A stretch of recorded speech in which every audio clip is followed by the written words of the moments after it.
नमस्ते दोस्तों, आज की कहानी रवि की है। रवि एक छोटे गांव का रहने वाला था। उसका काम हर दिन शहर से गांव तक साइकिल पर लौटना था।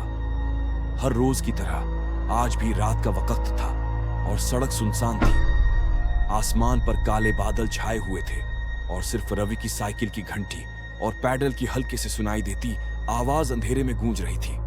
मगर आज कुछ अलग था।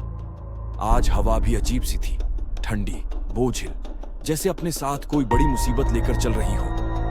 रवि का मन बेचैन था, लेकिन उसने इसे अपनी थकान समझकर नजरअंदाज कर दिया।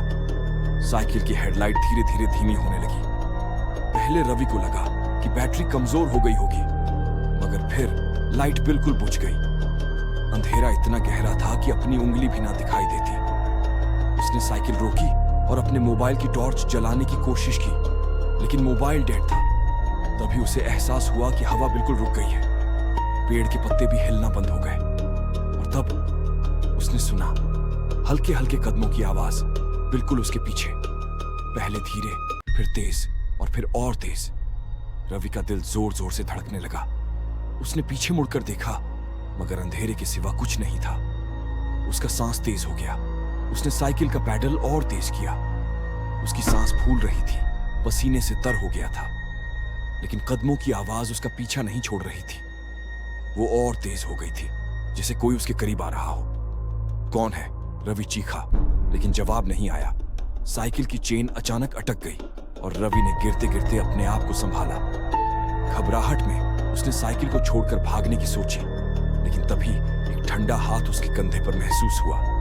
उसके रोंगटे खड़े हो गए। धीरे से उसने पीछे मुड़कर देखा और एक धुंधली सफेद परछाई को अपने सामने खड़ा पाया। उसकी आंखें खूनी लाल थीं और एक भयानक मुस्कान उसके चेहरे पर थी। रवि के मुंह से चीख भी नहीं निकली। उसका बस चले तो वहां से भाग जाए, लेकिन पैर हिल नहीं रहे थे। तभी वो परछाई धीरे धीरे उसके करीब आई और रवि की आंखें अंधेरे में डूब गईं। सुबह गांव वालों ने रवि की साइकिल को रास्ते पर गिरा हुआ पाया और रवि वहीं बेहोश पड़ा था।